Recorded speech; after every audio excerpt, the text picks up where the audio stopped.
Hello दोस्तों, मेरा नाम विकास है और मैं आप लोगों को लेके आया हूँ ढेर सारी कहानियाँ। मेरी आज की कहानी है जादुई पतीला। सालों पहले पित्तल नगर में किशन नाम का एक किसान रहता था। वह गांव के एक जमींदार के खेत पर काम करके किसी तरह अपना घर चला रहा था। पहले किशन के भी खेत थे, लेकिन उसके पिता के बीमार होने के कारण उसे अपने सारे खेत बेचने पड़े। मजदूरी में मिलने वाले पैसों से पिता का इलाज कराना और घर का खर्च चलाना मुश्किल हो रहा था। वो हर दिन सोचता कि कैसे घर की स्थिति को बेहतर किया जाए। आज भी इसी सोच के साथ किशन सुबह सुबह जमींदार के खेत पर काम करने के लिए निकला। खुदाई करते समय उसकी कुदाल किसी धातु से टकराई और तेज आवाज हुई। किशन के मन में हुआ कि आखिर ऐसा क्या है यहाँ। उसने तुरंत उस हिस्से को खोदा तो वहाँ से एक बड़ा सा पतीला निकला। पतीला देखकर किशन दुखी हो गया। किशन के मन में हुआ कि ये जेवरात होते तो मेरे घर की हालत पूरी सुधर जाती। फिर किशन ने सोचा कि चलो अब खाना ही खा लेता हूँ। किशन ने खाना खाने के लिए अपने हाथ की कुदाल उस पतीले में फेंक दी और हाथ मुंह धोकर खाना खाने लगा। खाना खत्म करने के बाद किशन अपनी कुदाल उठाने के लिए उस पतीले के पास पहुंचा। वहाँ पहुंचते ही किशन हैरान हो गया। उस पतीले के अंदर एक नहीं बल्कि बहुत सारे कुदाल थे। उसे कुछ समझ नहीं आया। तभी उसने अपने पास रखे टोकरी को भी उस पतीले में फेंक दिया। वो एक टोकरी भी पतीले के अंदर जाते ही बहुत सारी हो गई। ये सब देखकर किशन खुश हो गया और उस जादुई पतीली को अपने साथ लेकर चला आया। वो हर दिन उस बर्तन में अपने कुछ औजार डालता और जब वो ज्यादा हो जाते तब उन्हें बाजार जाकर बेच आता। ऐसा करते करते किशन के घर की हालत सुधरने लगी। उसने इस तरह से बहुत पैसा कमाया और अपने पिता का इलाज भी करवा लिया। एक दिन किशन ने कुछ गहने खरीदे और उन्हें भी पतीले में डाल दिया। वो गहने भी बहुत सारे बन गए। इस तरह धीरे धीरे किशन अमीर होने लगा और उसने जमींदार के यहाँ मजदूरी करना भी छोड़ दिया। किशन को अमीर होते देख जमींदार मोहन को किशन पर शक हुआ। वो सीधे किशन के घर पहुंचा। वहां जाकर उसे जादुई पतीले के बारे में पता चला। उसने किशन से पूछा, तुमने यह पतीला कब और किसके घर से चुराया? डरी हुई आवाज में किशन बोला, साहब ये पतीला मुझे खेत में खुदाई के समय मिला था। मैंने किसी घर चोरी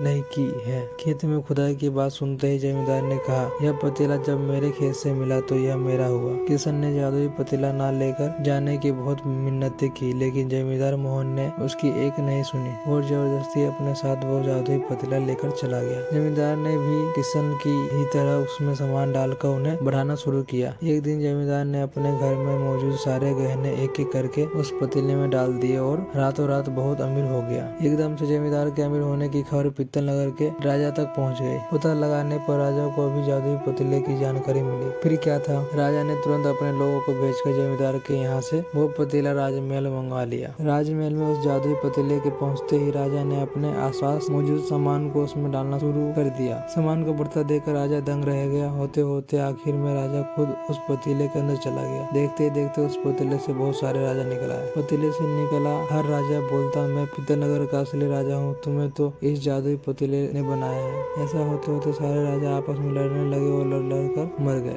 लड़ाई के दौरान वो जादुई पतीला भी टूट गया। जादुई पतीला के कारण राजमहल में हुई इस भयानक लड़ाई के बारे में नगर में सबको पता चल गया। इस बात की जानकारी मिलते ही मजदूर किशन और जमींदार मोहन ने सोचा, अच्छा हुआ कि हमने उस जादुई पतीले का इस्तेमाल सही से किया। उस राजा ने अपनी मूर्खता के कारण अपनी जान ही खो दी। कहानी से हमें दो सीख मिलती है। पहले कि मूर्खता का अंत बुरा ही होता है। दूसरा यह कि हर सामान का इस्तेमाल संभल कर करना चाहिए, अति हानिकारक हो सकती है। दोस्तों, हमारी आज की कहानी आपको कैसी लगी? अगर अच्छी लगी हो तो लाइक करें एंड सब्सक्राइब करें और अपना